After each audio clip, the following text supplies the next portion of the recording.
모든 것이 또렷하게 보여야 되는 것이 아니라 때로는 좀 흐릿하게 보이는 것이 더 아름다워 보일 때가 있는 것 같습니다. 제가 9시 예배 끝나고 11시 예배 그 사이에 안경이 부러져 가지고 지금 이야, 흐릿하게 모든 것이 다 흐릿하게 좀 보입니다. 예쁘고 잘생겨 보입니다. 원고라도 잘 보여야 될 텐데 하나님께서 기존에 프린트되어 있는 원고보다도 그 사이사이에 또 다른 단어와 또 다른 표현을 주실 줄 믿습니다. 디모데전서 강의 오늘은 18번째 시간입니다. 앞으로 한 2번 정도 더 말씀을 나누면 디모데전서 말씀 다 볼 수 있을 것 같습니다. 곧바로 이어서 디모데후서 말씀 보도록 하겠습니다. 오늘 말씀의 제목은 무명이어도 공허하지 않고 가난해도 부족하지 않고 언제나 내가 충만을 노래할 수 있는 이유, 이런 제목으로 말씀 전하도록 하겠습니다. 오늘 설교 제목은 충만이라는 찬양 가사에서 가져왔습니다. 오늘 설교의 중요한 주제가 자족하는 마음인데 그 표현보다 충만이라는 표현이 훨씬 더 강렬해 보여서 제가 오늘 설교 제목을 이렇게 정해 보았습니다. 아무도 나를 알아주지 않는 무명이어도 내 인생이 공평하게 느껴지지 아니하고 아무리 모자라는 것 투성인 가난하다고 해도 부족한 것이 느껴지지 아니하고 실패했다고 해서 내가 주저앉아 있지도 아니하고 내 몸이 아파서 이런저런 불편한 것이 있다 할지라도 낙심하지 아니하고 언제나 내가 충만하다고 노래할 수 있는 이유, 이런 제목으로 말씀 전하도록 하겠습니다. 오늘날 참 많은 사람들은 행복이라는 것이 소유와 소비에 달려있는 것처럼 생각을 합니다. 그래서 할 수만 있으면 부하려고 하고 내가 소유하기를 원하는 것이 생겼을 때 그 부를 가지고 마음껏 주저하지 아니하고 소비할 수 있을 때에 거기서부터 나의 존재감과 만족과 성취를 느끼기도 합니다. 이런 시대에 성경은 돈이라는 주제를 어떻게 다루고 있는가? 참 중요한 주제지요. 어떤 분들은 돈과 신앙을 무관한 것처럼 생각하기도 하지만 절대로 그렇지 않습니다. 돈을 어떻게 생각하고 어떻게 벌고 어떻게 사용하느냐 하는 것은 내 신앙이 어떠한가를 보여주는 가장 중요한 표시 중에 하나다. 얼마든지 이렇게 말할 수 있는 것이지요. 저는 이렇게 말하고 싶습니다. 우리 성도의 소유와 소비에는 반드시 신앙 고백이 들어있어야 된다. 성도의 소유와 소비에는 신앙 고백이 들어있어야 된다. 목회하면서 참 많이 봅니다. 돈 문제 때문에 그렇게 강건해 보이던 사람이 그 신앙이 한꺼번에 무너지는 거 참 많이 봅니다. 돈이라고 하는 것이 정말 이 세상 사람들만 울고 웃게 만드는 것이 아니라 그 귀한 신앙의 문제까지도 쥐고 흔드는 거 볼 때마다 참 많이 안타까울 때가 있습니다. 돈이라는 게 뭘까? 우리 성도들은 그 돈을 어떻게 바라봐야 될까? 우리는 지난 시간에 1절에서 5절 말씀을 통하여 거짓 교훈이 만들어내는 심각한 문제들을 보았습니다. 바른 진리는 겸손을 만들어내지만 거짓 교훈은 교만을 만들어내고 그 교만에 무지까지 더해지면 5가지의 심각한 문제들이 쏟아지는데 그게 바로 투기와 분쟁과 비방과 악한 생각과 그리고 다툼이다. 이런 말씀을 드렸습니다. 그리고 이런 문제들은 이내 영적인 영역에도 영향을 미치게 되어지는데 5절은 이렇게 말합니다. 그들은 마음이 부패하여지고 진리를 잃어버려 결국 그 귀한 경건까지도 이익의 방도로 생각한다. 그 귀한 경건을 이익의 방도로 생각한다.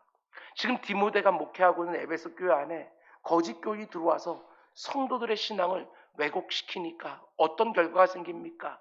그 귀한 경건을 이익의 방도로 삼고 신앙조차도 물질적인 이득을 얻는 도구로 전락시킨 사람들이 출현하기 시작한 것이지요. 경건의 능력은 없습니다. 고작 경건의 모양만 가지고 자기 장사를 하고 자기 주머니를 채우고 그것으로 자기를 과시하는 사람들이 생겨나기 시작한 것이지요. 그 모습을 너무나도 안타까워 붕괴하며 사도 바울이 오늘 본문을 이렇게 시작합니다. 6절. 그러나 경건을 이익의 방도로 삼는 사람들이 지금 생겨나고 있지만, 그러나 자족하는 마음이 있으면 경건은 큰 이익이 되느니라. 그냥 경건이 아닙니다. 자족하는 마음이 더해져 있는 경건이지요. 자족하는 마음이 담겨있는 경건은 이 땅을 살아가는 성도들에게 너무너무 유익하다. 바울은 이렇게 말하는 것입니다. 여러분, 경건이 뭐라고 말씀을 드렸습니까? 하나님을 공경하는 마음을 가지고 모든 일상을 살아가는 모습, 그게 바로 경건입니다. 단지 교회 안에서만 경건해 보이는 거 아닙니다. 우리가 가정에 있든지 일터에 있든지 어떤 관계에 있든지 하나님을 공경하는 마음을 가지고 가정생활을 하고 자녀를 양육하고 부부의 관계를 맺고 일터로 나아가서 내게 맡겨진 일들을 감당하는 것이고, 하나님을 공경하는 마음이 드러나는 사람들과의 관계, 이것들을 맺어가는 것이지요. 그게 바로 경건인 거예요. 그런데 그 경건에 자족하는 마음이 더해지면 성도들에게 너무나도 큰 유익이 있다, 이렇게 바울이 말하는 것입니다. 여러분, 돈이라는 주제를 성경에 바라보는 일관된 관점은 자족입니다. 성경 어디를 보더라도 하나님께서 알맞게 주었으니까, 하나님께서 내게 가장 적절하고 가장 안전하게 주었음을 믿고 그것을 자족하는 마음, 그것이 바로 경건에 너무나도 귀한 것이고, 성경은 돈이라는 문제를 언제나 자족이라는 것과 있는 바를 족한 줄 알라, 이것과 연결해서 우리에게 보여주는 거예요. 단지 우리가 쓰는 그냥 돈, 은행 잔고, 부동산 이런 것만 의미하는 것이 아니라 하나님이 내게 주신 배우자, 내게 주신 자녀들, 내게 주신 교회, 내 육신이 건강하든지 병약하든지 전혀 상관없이 하나님께서 때를 따라 나를 아름답게 하시며 나에게 가장 적절하고 안전하고 충분한 것, 아니 죄인 괴수에게 너무나 과분한 것들을 주셨다. 여기서부터 성도의 경건한 삶이 제대로 시작된다고 말하는 것이지요. 창세기 3장을 보면 죄가 인생들에게 들어오지 않습니까? 그래서 모든 것을 엉망으로 다 만들어 놓는데 그 중에 하나가 뭐냐? 그것은 하나님이 주신 것에 만족하지 못한다, 이런 것이지요. 하나님이 최초의 인류인 아담에게 분명히 말씀하셨습니다. 여호와 하나님이 그 사람에게 명령하여 이르시되, 동상 각종 나무의 열매는 네가 임의로 자유롭게 마음껏 먹되 선악을 알게 하는 나무의 열매는 먹지 말라. 네가 먹는 날에는 반드시 죽으리라. 하나님께서 아담과 하와에게 허락하신 그 동산이 어느 정도 크기는 되는지는 모르겠지만 수많은 나무들이 있을 것이고 수많은 열매들이 있지 않겠습니까? 하나님께서 그 모든 것을 네 마음대로 먹어라, 흡족하게 먹어라. 그런데 그 마음에 죄된 욕구가 딱 들어오니까 어떻게 됩니까? 그걸로 만족이 안 됩니다. 딱 하나 금지한 열매, 그것까지도 내 마음대로 먹어야 만족이 될 것처럼 생각하는 것이지요.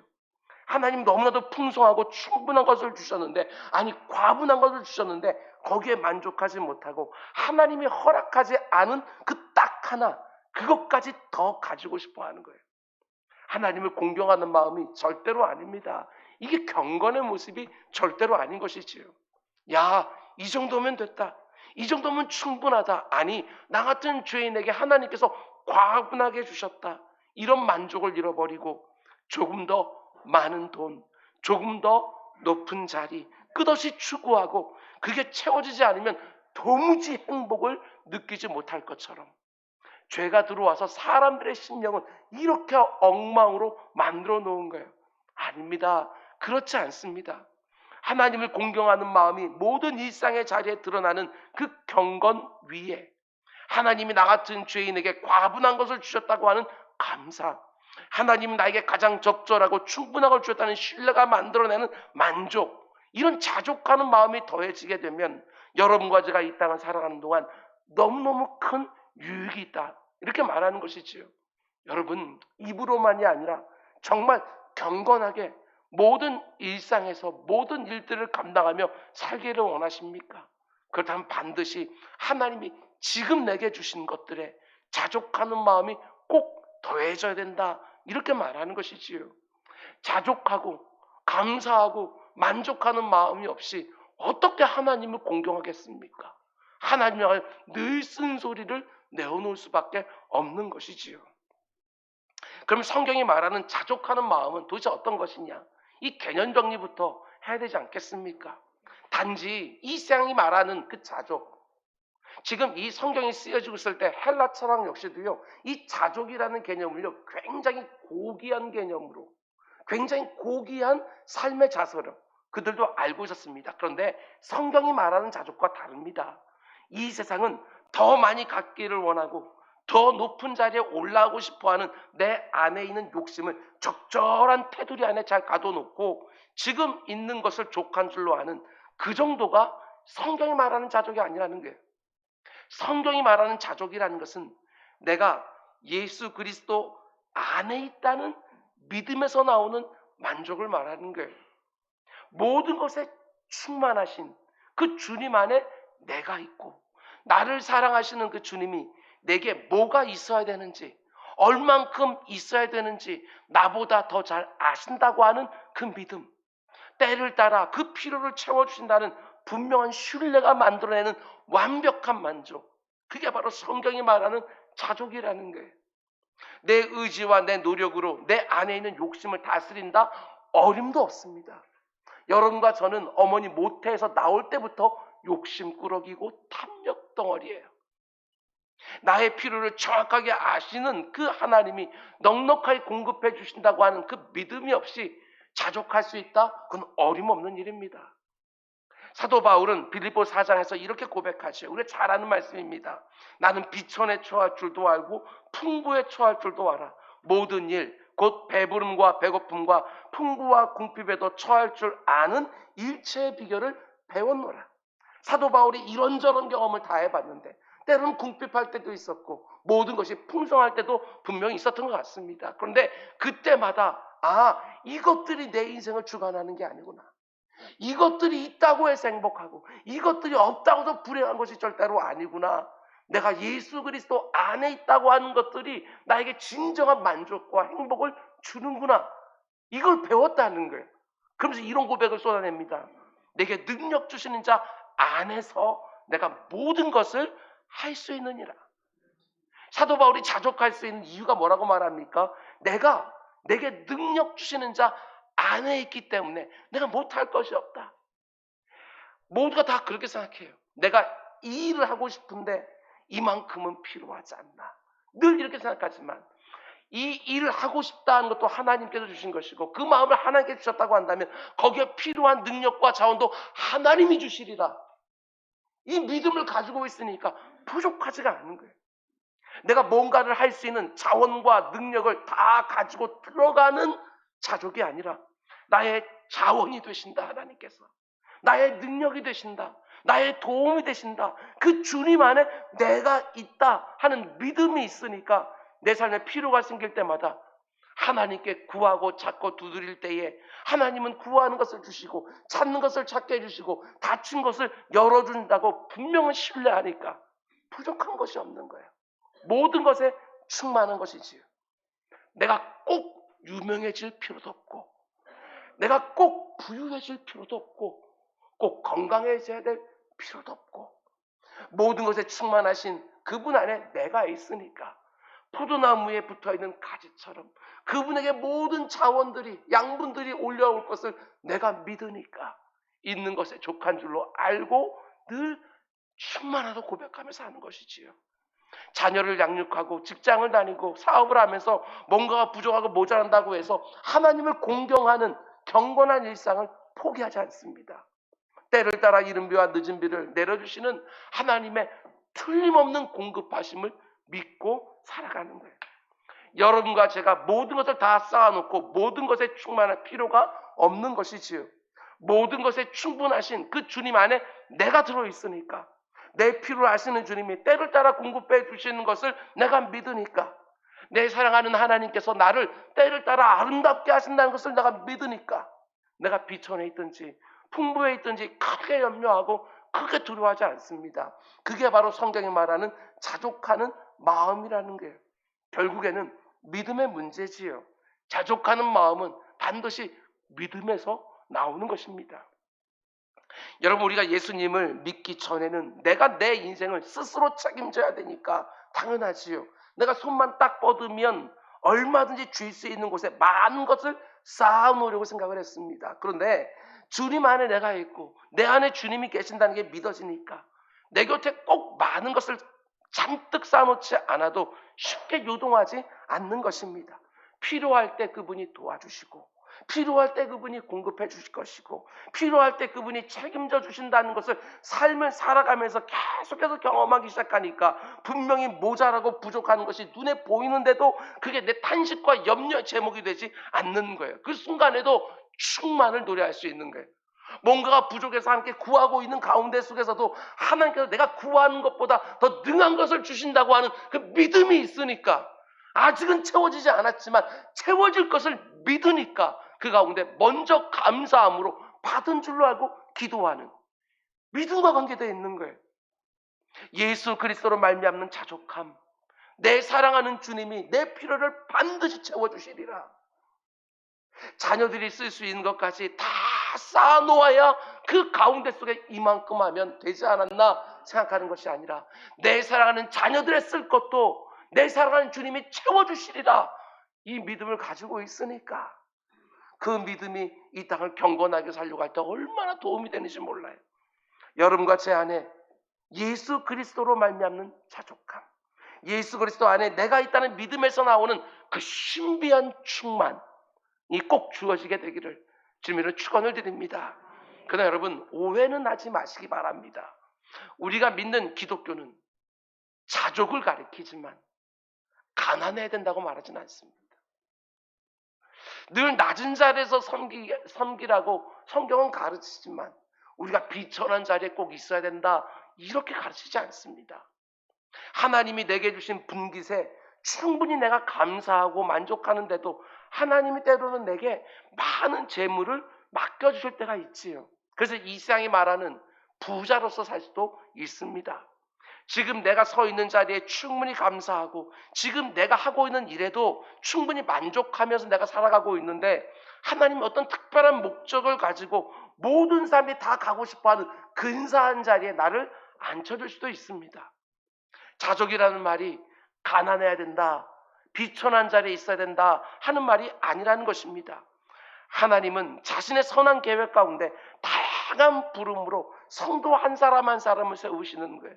하나님이 다른 사람보다 많이 주신 성도도 있고, 다른 사람들보다 상대적으로 적게 주신 성도도 있고, 높은 지위에 있게 하신 성도도 있고, 낮은 자리에서 또한 무엇인가를 감당하도록 하신 분도 있고, 그러나 그 모든 것을 하나님의 선하신 계획 가운데 속에 감사와 만족으로 받아내는 것이지요.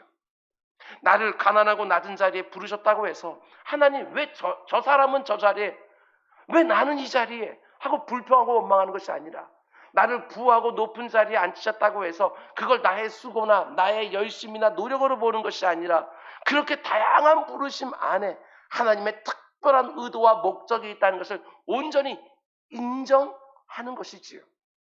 우리가 찬양으로 고백하는 것처럼 하나님의 부르심에는 후회도 없고 실수도 없고, 내가 지금 이 자리에 선 것도 주의 부르심이라고, 나를 부르신 그분의 뜻이 내 생각보다 더 크다고, 나를 향한 그분의 계획 내 지혜로 감히 측량할 수 없다고, 그러나 내가 분명하게 아는 것은 나를 가장 좋은 길로, 가장 완전한 길로 나를 이끄시고 계신다는 거 내가 믿는다고 고백하면서 우리는 살아가는 것이지요. 오직 감사와 순종으로 나를 보내신 자리에서 나에게 맡겨진 일을 충성스럽게 감당하며 살아가는 것, 그게 바로 그리스도 안에 있는 자족이라는 거예요. 나를 향한 하나님의 그 완벽한 지혜, 자기 아들의 생명으로 나를 살려놓으신 아버지 하나님의 절대적인 주권, 나를 가장 좋은 길로, 가장 완전한 길로 인도하시는 그분의 사랑, 그걸 믿기에 내가 어떠한 형편에 있든지 충만을 노래하는 거예요. 오늘 내 삶에 있는 모든 부족함과 모자람이 여러분과 저의 탄식과 원망의 제목이 되는 것이 아니라 모든 것에 충분하신 하나님께서 나를 낮은 자리에 나에게 적은 것을 주셨다고 하면 거기에도 특별한 목적과 의도가 있는 줄 믿고 그 가운데 속에서도 충만하다고 노래하는 우리 모두가 될 수 있기를 주님의 이름으로 축원을 드립니다. 이어지는 구절을 보면 이제 사도 바울은 경건에 자족하는 마음이 더해질 때 어떤 유익이 있는지에 대해서 말하기 시작합니다. 여러 가지를 말하지만 저는 한마디로 딱 이렇게 정리를 했습니다. 경건에 자족하는 마음이 더해지게 되었으면 눈이 열리기 시작한다. 안 보이는 것들이 보이기 시작한다. 정말 그렇습니다. 내 안에 욕심이 들어오면 눈이 가리워져요.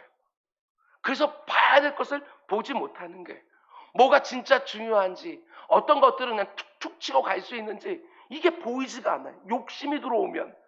그런데 내가 살아가는 모든 일상의 자리에서 하나님을 공경하는 마음으로 경건하게 살기를 원하는 나에게 자족하는 마음이 딱 더해지면 눈이 열리기 시작하는 거예요.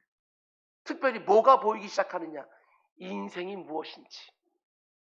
인생의 그 정의가 보이기 시작하는 거예요. 그 본질이 뭐냐? 7절 말씀 보십시오. 바울은 이렇게 말합니다. 우리가 세상에 아무것도 가지고 온 것이 없음에 또한 아무것도 가지고 가지 못하리니. 경건에 자족하는 마음이 더해지니까 눈이 딱 열리면서 뭐가 보이기 시작합니까? 하나님 주시는 신령한 지혜가 열리기 시작하는 거예요.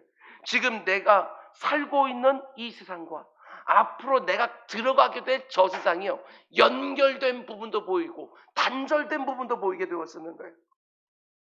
무엇을 그곳으로 가지고 갈 수 있는지, 무엇을 가지고 가지 못하는지 이게 드디어 보이기 시작하는 거예요. 욕심이 있을 때는 안 보였는데 자족하는 마음이 들어오니까 그게 보이기 시작하는 거예요. 그것만 보여도요, 여러분 내 삶에 정말 수없이 많은 것들이 변하기 시작하는 거예요.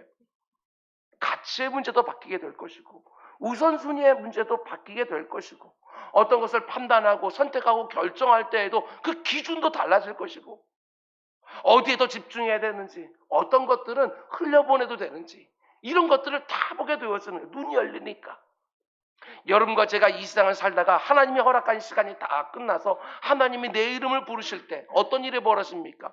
모든 것이 그냥 다 끝나고 다 사라지는 것이 아닙니다. 또 다른 삶이 나를 기다리고 있는 것이지요. 그런 면에서 이 세상과 저 세상은 연결되어져 있는 거예요. 이 땅에서 마지막 호흡을 하고 나서 저 땅에서요 첫 번째 호흡을 우리는 하게 되어지는 거예요. 그 영원을 살게 되어지는 것이지.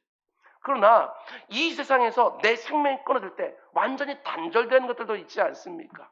오늘 본문의 사도 바울이 분명히 말하지 않습니까? 얘들아 못 가져간다 그거. 너희들이 아등바등하면서 싸우는 거 못 가져간다 그거. 내가 이 땅에서 아무리 귀하게 여기고 아무리 가치롭게 여겼던 것이라도 다 두고 간다. 욥기서를 보게 되어지면 욥도 이런 고백을 합니다. 내가 모태에서 알몸으로 나왔은즉 또한 알몸이 그대로 돌아갈지니라. 아니 우리 잘 아는 것처럼 욥은요 동방의 거부였어요. 모든 것에 정말 넘치도록 가지고 있었던 대표적인 성경의 부자예요. 그런데 그가 모든 걸 다 가졌을 때 이런 고백 못했어요. 근데 모든 걸 다 잃어버리니까 인생의 본질이 보이기 시작한 거예요. 모태에서 알몸으로 나왔다가 알몸으로 다시 돌아가는 것이구나. 인생의 본질이 보이기 시작한 거예요. 이 세상에서 아무리 많은 것을 가지고 있어도 결국은 알몸으로 내가 이 세상을 살아가면서 이게 없으면 난 못 살아. 적어도 이 정도는 가지고 있어야 돼 하고 아무리 가치롭게 생각했던 것들도 그 나라에 들어갔을 때 또 필요하겠습니까? 아니요. 그 나라에서는 그 어떤 것도 소유할 필요도 없고 그 어떤 것도 소비할 이유도 없는 거예요. 모든 것이 넘치는 나라. 그게 바로 여러분과 제가 가게 될 나라인 것이지요. 그러니까 어떤 사람이 자족하는 마음으로 이 땅을 살 수 있습니까? 바로 사도 바울의 고백과 욥의 고백이 분명한 사람들. 내가 세상에 아무것도 가지고 온 것이 없음에 또한 아무것도 가져가지 못하리니. 내가 모태에서 알몸으로 나왔은즉 또한 알몸이 그리로 돌아가올지라. 이 고백이 분명한 성도들이요 오늘은 행복하게 사는 거예요. 오늘 지금 이 순간을 누리고 즐거워하는 것이지요. 이 세상에 말하는 것처럼 까르페 디엠, 그냥 오늘을 딱 붙잡아 놓고 오늘이라는 시간을 누리는 거예요. 우리 주님 말씀처럼 내일 일 염려하지 말고 오늘 일도 족하니까 그냥 오늘 일에 최선을 다해 충성을 다하면서 하루하루를 살아가면 이 세상 나라에서의 삶이 끝나고 저 세상 나라의 삶으로 쑥 하고 들어가는 것이지요. 무엇인가가 채워져 행복한 것이 아니라 오늘 하나님께 주신 것에 자족하면 오늘을 즐거워할 수 있는 거 아니겠습니까? 하나님이 내게 주시는 것에 감사하고 내게 안 주신 것에도 만족하며 사는 것입니다. 하나님이 내게 주신 것을 감사해하고 즐거워하고 누리고 하나님과 이웃을 위해 마음껏 사용하고 하나님에게 안 주신 것에도 그분의 선하신 뜻을 인정하면서 자족하며 이 땅을 살아가는 거예요. 다 두고 가는 인생, 그거 하나만 제대로 보여도 여유 있습니다. 넉넉하게 살 수 있는 것이지요. 이번에 설교를 준비하면서 참만 은혜를 받았던 부분이 시편 49편의 말씀입니다. 한번 다 읽어보세요. 집에 가셔서. 제가 그 일부만 제가 소개해드립니다. 자기의 재물을 의지하고 얼마나 많이 가지고 있으면 그것이 의지의 대상이 될까? 부유함을 자랑하는 자는 내가 다른 사람보다 얼마나 많이 가지고 있으면 그것이 자랑거리가 될까? 그러나 아무도 자기의 형제를 그 많은 재물과 그 부유함을 가지고도 구원하지 못하며 그를 위한 속전을 하나님께 바치도 못할 것은 그들의 생명을 속량하는 값이 너무 엄청나서 영원히 마련하지 못할 것이니라. 아무리 많은 부를 가진다 할지라도 그 한 영혼 내가 구원할 수가 없다는 거예요. 그 영혼값이 너무나도 비싸서 그 영혼값을 아무리 많은 재물을 가지고 있다 할지라도 그 값을 다 치르지 못한다는 거예요. 영원히 그 영혼값을 마련하지 못한다는 거예요. 내 영혼을 물질로 안전하게 보호할 수도 없고 다른 사람의 영혼을 구원할 수도 없고 그것이 바로 재물이라고 시편 기자는 말하는 거예요. 그런데 그렇게 재물을 의지하고 그렇게 부유함을 자랑했던 그 사람이 죽는 모습 보니까 어떻습니까? 우리가 장례식장 가서 다 경험하지 않습니까? 그가 죽음에 가져가는 것이 없고 그의 영광이 그를 따라 내려가지 못함이니라. 아무리 이름만 대면 아는 사람들이 그 장례식장에 이런저런 근조화환들을 다 보내줘서 빼곡하게 세워놓을 때 하나 없다 할지라도 그 영광을 가져가는 것이 아니다. 이렇게 말하는 것이지요. 아무리 이 세상에서 내가 가진 많은 부로 자긍하며 살았다 할지라도 죽을 때 가져가는 것 없고 그 많은 돈으로 너무나 영광스러운 삶을 내가 살았다 할지라도 죽을 때 보니까 그 영광이 나를 따라오는 것도 아니에요. 그렇습니다. 내가 이 세상에 쌓아놓고 너무나 든든하게 여기고 나를 돋보이게 만들어 주었던 그 많은 것들과 완전히 단절되는 순간이 모든 인생 가운데 있는 것이죠. 전도서 기자는 또 이렇게 탄식합니다. 이 부분도 잘 들어보십시오. 내가 나의 사업을 크게 하였노라. 내가 나를 위하여 집들도 지었고 포도원도 일구었고 여러 동산과 과원을 만들고 그 가운데 각종 과목도 심었으며 나를 위하여 수목을 기르는 삼리에 물을 주게 못들까지 팠으며 남녀노비들을 사기도 하였고 나를 위하여 집에서 종들을 낳기도 하였으며 나보다 먼저 예루살렘에 살았던 모든 자들보다도 내가 소와 양떼의 소유를 더 많이 가졌으며 은과 금과 왕들이 소유한 보배와 여러 지방의 보배를 나를 위하여 쌓아놓고 또 노래하는 남녀들과 인생들이 즐거워하는 처첩들을 많이 두어놓으라. 저 모든 것을 다 넘치게 가진 사람이에요. 더 이상 바랄 것이 없을 만큼. 그런데 그 사람이 이 세상을 떠날 때가 다 되었을 때 뭐라고 탄식을 쏟아놓습니까? 그 후에 내가 생각해 본즉 내 손으로 한 모든 일과 내가 수고한 모든 것이 다 헛되어 바람을 잡는 것이며 해 아래서 무익한 것이로다. 이게 전도서 기자의 탄식이에요. 제가 일평생 일구었던 것을 쫙 바라보면서 자기의 생명이 끝나가는 그 순간에 헛되고 헛되니 헛되고 헛되도다. 이게 바로 그의 탄식인 거예요. 아무리 많은 것을 소유하고 아무리 내가 원하는 것을 마음껏 소비한다고 해도 벌거벗은 몸으로 왔다가 다 두고 벌거벗은 몸으로 돌아가는 것이 우리 인생의 본질인데 끝없는 욕망에 휘둘리면서 조금 더 가지고 조금 더 나아지고 조금 더 높아지는 것에 한 번뿐인 인생을 다 쏟아부으면 정말 중요한 것들은 다 놓치게 되어지는 거예요. 근데 자족하는 마음이 있으면 눈이 밝아지면서 뭐가 보이기 시작합니까? 뭘 두고 가고 뭘 가져갈 수 있는지 그게 보이기 시작하는 거예요. 특별히 여러분 뭘 가져갈 수 있을 것 같습니까? 저는 이렇게 한번 정리해 보았습니다. 관계, 그것만큼은 하나님 심판대까지 가져가겠구나. 이런 생각을 해보았어요. 하나님과의 관계를 잘 생각하면서 그분을 기쁘게 하고 그분을 영화롭게 하고 내가 많은 것을 가졌든지 적은 것을 가졌든지 먹든지 마시든지 무엇을 하든지 그분께 영광. 사람들과의 관계를 늘 생각하면서 사랑하고 섬기고 희생하고 때로는 용서하고 기다려주고 견뎌주고 참아주고 그것만큼은 하나님의 심판대까지 가져갈 수 있지 않을까. 이렇게 생각하는 이유는 다른 게 아닙니다. 모든 성경에 나오는 하라 하지 말라는 율법을 두 가지로 딱 요약해 주신 거.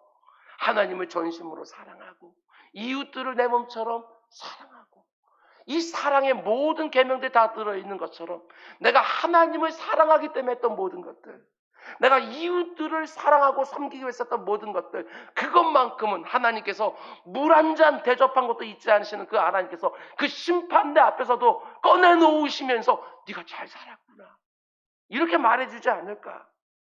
여러분 두고 갈 것에 내 인생을 다 쏟아붓는 것이 아니라 가지고 갈 수 있는 것들에 내 인생 쏟아붓는 그 신령한 지혜가 우리 모두에게 꼭 있게 되기를 주님의 이름으로 축원을 드립니다. 그리고 이어지는 오늘 본 8절은 또 이렇게 말합니다. 우리가 먹을 것과 입을 것이 있은즉 족한 줄로 알 것이니라. 가지고 온 것이 없는데도 먹었어요. 입었어요. 알몸으로 세상에 왔는데도 먹을 것과 입을 것이 주어지는 거예요.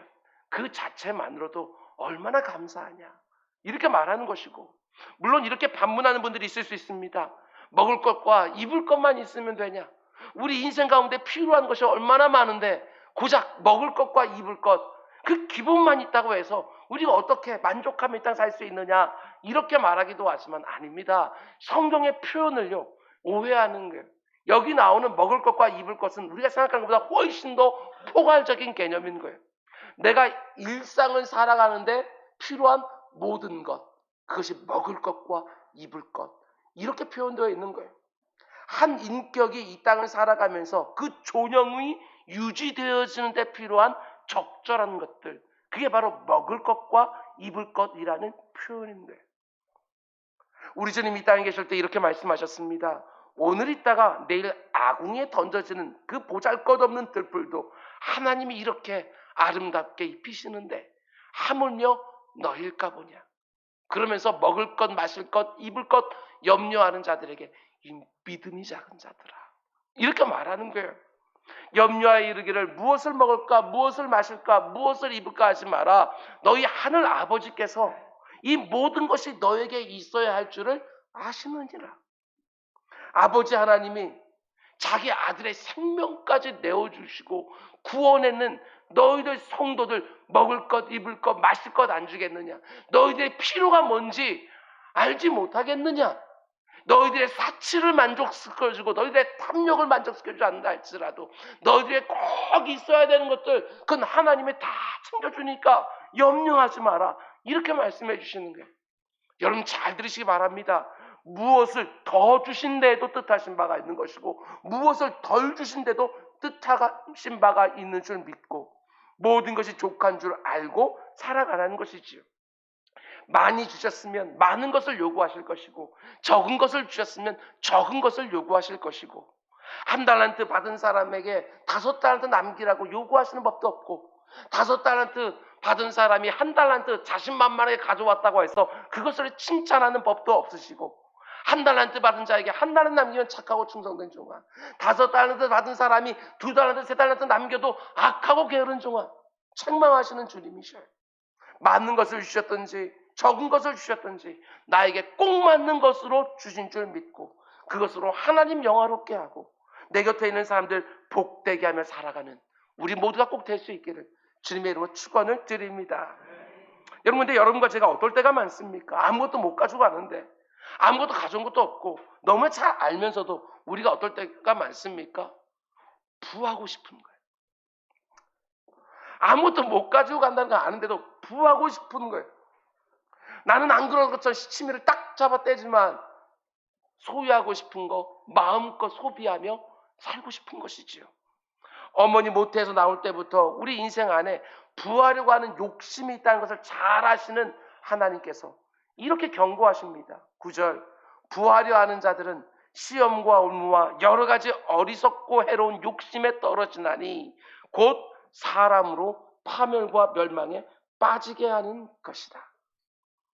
자족하는 마음과 부하고 싶어하는 마음을 대조해서 열거하고 있는 것이지요. 많은 분들이 여기에 나오는 부하려고 하는 사람들, 이 말을 나하고는 상관없는 것처럼 생각을 합니다. 나는 아닙니다, 하나님.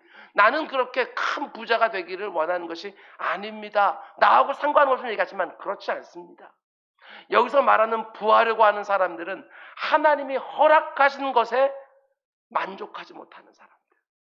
그 사람들을 통칭하는 거예요. 하나님이 내게 주신 것이 내게 적절하고 충분하고, 아니 과분하다고 고백하지 못하고 조금 더 많이, 조금 더 높이 이렇게 생각하면서 지금 내게 있는 것에 불만족스러워하는 자들, 그들을 가리켜서 부하려고 하는 자들 이렇게 표현하고 있는 것이지요. 지나치게 탐욕스러운 특정한 사람들을 지목하는 것이 아닙니다. 여러분과 저 역시도 여기서 말하는 부하려고 하는 자들에 얼마든지 속할 수 있는 거예요. 지금 내게 있는 것에 감사하고 만족한다고 입으로 말하면서도 지금보다 조금 더 있기를, 지금보다 조금 더 높아지기를, 지금보다 좀 더 쌓아놓기를 원하는 여러분과 저에게 주시는 말씀도 얼마든지 되는 것이지요. 나에게 주는 말씀으로 받아야 되는 거예요. 그런데 하나님이 주신 것에 감사하지 못하고 만족하지 못하고 조금만 더 이러면 살게 되었으면 결국에는 어떻게 된다고 말합니까? 하나님 말씀이 정말 정확합니다. 9절 말씀 보십시오. 부하려고 하는 자들은 시험과 올무와 여러 가지 어리석고 해로운 욕심에 떨어지나니 곧 사람으로 파멸과 멸망에 빠지게 하는 것이라. 내가 나를 아는 것보다 나를 더 정확하게 아시는 하나님이 나에게 적절하게 주신 거예요. 안전하게 주신 거예요. 그런데 거기에 만족하지 못하고 더 많은 것을 원하다 보니까 어떻게 됩니까? 이런저런 시험에 너무 쉽게 빠져요. 나를 부하게 할 수 있는 거, 나를 좀 더 높은 자리에 올라갈 수 있게 하는 거, 나를 더 안전하게 할 수 있는 거, 그것들을 갖다가 갖고 싶어 하다 보니까 시험에 너무나 쉽게 흔들리는 거예요. 뿐만 아니라 올무가 있다는 걸 분명히 알면서도 나는 안 걸릴 것처럼, 부하려고 하면 이 정도 리스크는 있지, 이 정도 생각하고 그 올무에 나는 안 걸릴 것처럼. 그렇지 않아요. 예수님이 자신의 생명으로 우리를 자유케 해주셨는데 부하려고 하는 마음을 떨쳐버리지 못해서 이 세상이 끄는 대로 막 끌려다니는 거예요. 그리고 어리석고 해로운 욕심에 떨어진다, 이렇게 말하지요. 어리석다는 게 무슨 뜻입니까? 분별하지 못한다. 사람과 세상에 대한 이해력이 현저하게 떨어진다. 그걸 어리석다고 말하지 않습니까? 그렇게 어리석어지니까 어떤 결과가 생기게 되었느냐? 분명히 나에게 해로운 일인 거예요. 그런데 그 해로운 일을 내게 유익할 것처럼 생각하는 거예요. 정말 그렇지 않습니까? 결국에는 사람으로 파멸과 멸망에 빠지게 된다.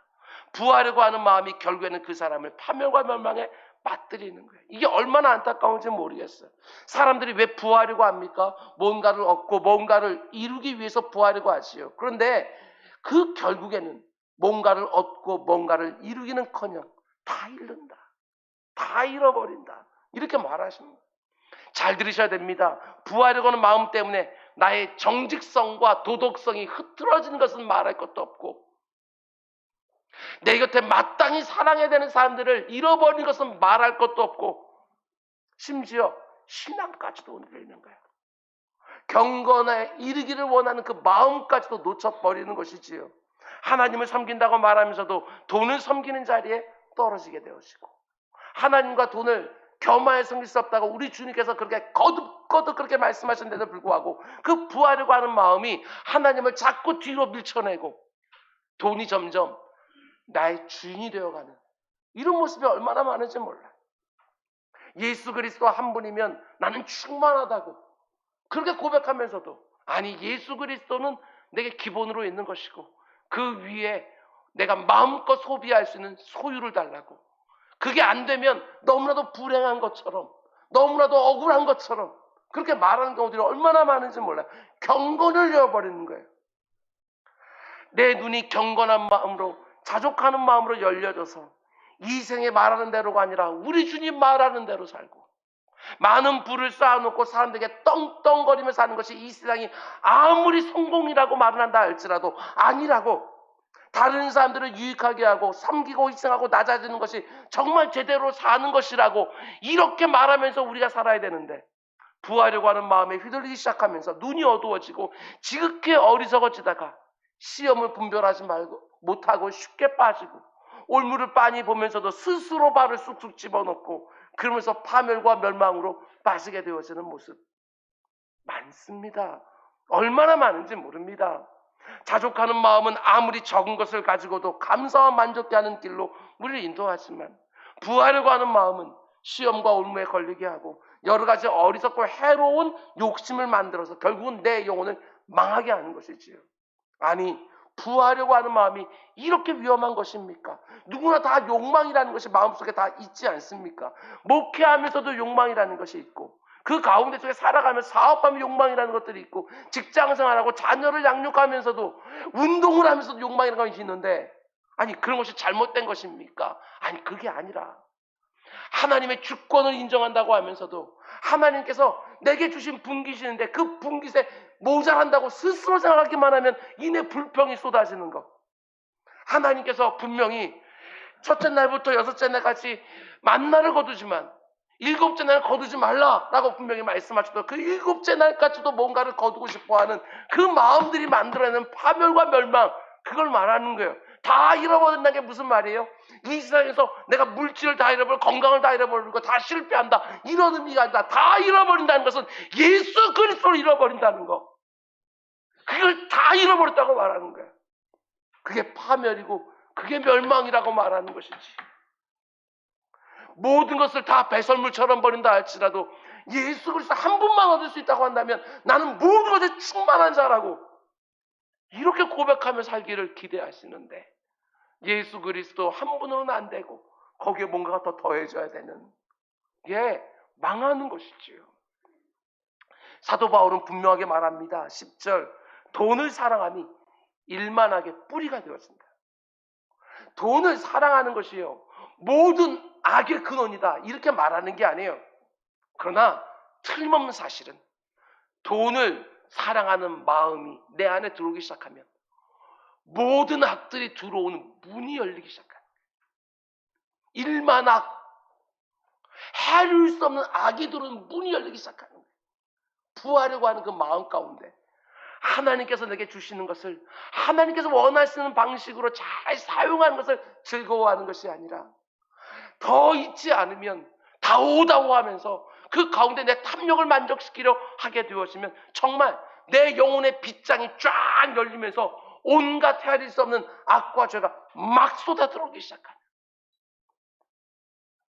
하나님이 내게 허락하신 배우자에게 만족하지 못하고 감사하지 못하고 과분하다고 말하지 못하고 그 이상의 것을 요구하다가 음란에 빠지고 하나님이 내게 허락하신 그 자녀에 만족하지 못하고 감사하지 못하고 하나님께서 내가 너무나도 과분한 자녀들 주셨습니다. 이 고백이 아니라 그 이상의 것을 원하다가 하나님이 주신 그 자녀라는 선물 병들게 만들고 얼마나 이런 경우가 많아요. 계속해서 사도 바울은 이렇게 말합니다. 이것을 돈을 탐내는 자들은 미혹을 받아 믿음에서 떠나 많은 근심으로써 자기를 찔렀도다. 두 가지 결과가 생기다고 말합니다. 탐욕을 가지고 돈을 구하게 되었으면 그 가운데 믿음에서 떠나게 되었습니다. 이렇게 말하는 것이지요. 정말 그렇습니다. 누가복음 12장에 보면 어리석은 부자 이야기 나오지 않습니까? 농사를 짓고 수술했는데 너무너무 많이 걷어서 창고까지 더 줘서 가득가득 채워놓은 거예요. 그리고 나서 이렇게 스스로에게 말합니다. 내 영혼아 여러 해 쓸 물건을 많이 쌓아두어 넣었으니 이제부터는 평안히 쉬고 먹고 마시고 즐거워하자. 아닙니다. 너무너무 어리석은 것이지요. 하나님이 그 부자에게 이렇게 말씀합니다. 어리석은 자여, 오늘 밤에 네 영혼을 도로 찾으리니 그러면 네 준비한 것이 누구의 것이 되겠느냐? 창고마다 내가 가득가득 채워놓은 것들이 나를 쉬게 하고 먹고 마시고 즐거워하게 만들어줄 거라고 생각하지만 어림이 없습니다. 내 생명이 하나님께 달려있다는 것을 모르는 것이죠. 많이 쌓아놓기만 하면 내 인생이 안전하고 즐거울 것처럼 생각하는 것입니다. 아니요, 하나님을 믿는 게 아닙니다. 내가 쌓아놓는 것을 믿는 것이지요. 믿음에서 떠나게 되어지는 거예요. 뿐만 아니라 돈을 사랑하고 돈을 탐내기 시작하면 또 어떻게 된다고 말합니까? 잘 들으십시오. 많은 근심으로 자기를 찌르게 되어진다. 여기 찌른다는 것은 푹 하고 찔러서 깊은 상처를 낸다, 이런 말이에요. 오늘날 이 세상 돌아가는 거 한번 보십시오. 너무나 많은 사람들이 다 깊은 상처들을 안고 살아가는 거예요. 그 상처가 너무 아파서 조금만 건드리면 과도하게 억울해하고, 조금만 건드리면 격하게 분노를 쏟아내고, 깊은 상처들을 저마다 가지고 있는 거예요. 그런데 생각해 보십시오. 조금만 건드려도 너무도 아파서 발끈발끈하게 하는 그 깊은 상처들이 주로 어디서부터 생겨나겠는가? 제가 볼 때는요, 대부분 욕망의 좌절, 여기서 온 게 아닐까? 욕망의 좌절. 좀 더 가지고 싶은 욕망이 있었는데 그게 안 채워지는 거예요. 좀 더 높은 자리에 올라오고 싶은 욕망이 있는데 도무지 그 자리에 올라갈 수가 없는 거예요. 이 정도는 소유해야 되고 이 정도는 소비하며 살아야 되는데 내가 그만큼 부하지가 않는 거예요. 채워지지 않는 욕망이 만들어내는 깊은 상처들이 사람들 안에 있으니까 조금만 건드려도 너무나 아파하면서 사건 사고들이 막 쏟아내는 거예요. 억울해하고 분노해하고. 요즘 길거리에서 일어나는 그 끔찍한 사건 사고들, 가만 보면 다 여기하고 관련 있지 않겠어요? 채워지지 않는 욕망, 욕망의 좌절. 여러분, 어떻게 아픈 사람들, 천진 이 세상을 우리 성도들이요 치유하며 위로하며 살 수 있겠습니까?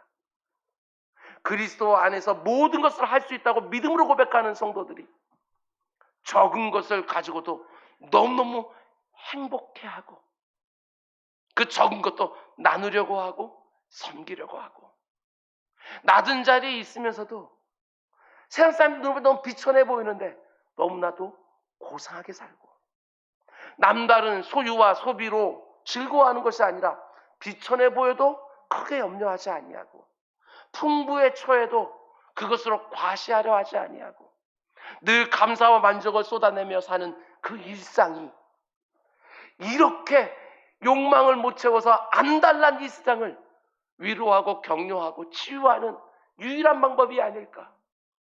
한두 사람의 각성으로 이 세상이 이렇게 부드러워지고 순화되어진 것들이 아니라 이 땅을 살아가는 수백만의 성도들이 똑같이 그 욕망을 채우기 위해서 아등바등 이전투가면서 하는 것들이 아니라 조금 더 손해보려고 하고 조금 더 내려놓으려고 하고, 하나님이 주시면 그거 마음껏 즐거워하고 나누고 섬기고, 다른 사람들보다 더 올라가야지만 직성이 풀리는 그런 것들이 아니라 그 가운데 2인 자로 있어도 하나님 나를 보내신 자인 줄 알고 잘 섬기고, 하나님께서 내 밑에 있게 누군가를 두셨으면 그 사람에게도 본이 되어서 살아가고, 그렇게 살면 되는 것이지. 그래야 이 세상이 변하고 바뀌고 치유되어지는 것이지. 우리 성도들마저도 똑같이 들어가서 살게 되었으면 이 땅의 진정한 행복과 만족이라는 거 누가 도대체 보여주며 살 수 있는지. 이 땅이 전부라고 믿는 사람처럼 우리도 역시 똑같이 이 땅이 전부로 살게 되어지고, 저 세상과 가져갈 수 없는 것까지 나도 더 많은 걸 가지고 살려고 하면 그 가운데 이 세상이 도대체 어떻게 될 것인지 달라야 됩니다. 우리는 다르게 사는 거예요. 성경은 절대로 우리 성도들에게 궁핍하게 살아야 된다 이렇게 말하지 않습니다. 물질적인 신화 좀 이제 버려라. 이 정도 더 있으면 행복해질 거라고 하는 거, 그거 신화야. 절대로 사실이 아니야. 그거 좀 버려라. 탐욕이 우상숭배야. 그 탐욕 때문에 하나님도 버리게 되어져 있어. 자족함을 배우라는 게 성령의 가르침인 거예요. 낭비를 금하고 사치를 반대하고 불필요한 것을 추구하지 않고 호사스러운 것을 분별해내고 신분을 과시하기 위한 소비는 멀리하고 허영심에 끌려다니지 않고 하나님이 내게 허락하신 것들이 많든지 적든지 나에게 가장 좋은 것을 적절하게 주심을 믿고 신앙 고백이 담겨있는 소유와 소비로 하나님 섬기고 이웃들 복되게 하며 사는 그 자리로 성경은 데리고 가고 싶어 하는 거예요. 내가 살아가는 모든 자리에서 하나님을 공경하고 싶어하는 그 마음이 들어가는 경건과 그 경건을 가능하게 만드는 자족하는 마음, 여러분과 저에게 꼭 있어서 좌절된 욕망으로 너무나 아파하는 사람들의 깊은 상처를 치유하면서 어떻게 사는 것이 정말 행복하게 사는 것인지 제대로 보여주며 살아가는 은혜, 여러분과 저에게 꼭 주어지게 되기를 주님의 이름으로 축원을 드립니다. 기도하겠습니다. 사랑해 주님, 감사합니다. 아버지 하나님께서 우리에게 참 귀한 말씀들 허락해 주셨습니다. 아버지 하나님, 하나님이 내게 주신 모든 것들, 배우자, 자녀, 부모, 직장, 사업장, 관계들, 교회, 아버지 모든 것들에 감사하며 살아가는 우리 모두가 될 수 있도록 주님 인도하여 주시옵소서. 범사에 감사하라고 분명히 말씀하셨는데 그 범사 안에 내가 부족하다고 모자라다고 여기는 것도 들어있는 줄 알고 그것도 감사의 제목으로 바꿔내는 우리 모두가 될 수 있도록 인도하여 주시옵소서. 이 모든 말씀 예수님의 이름으로 기도드렸습니다. 아멘.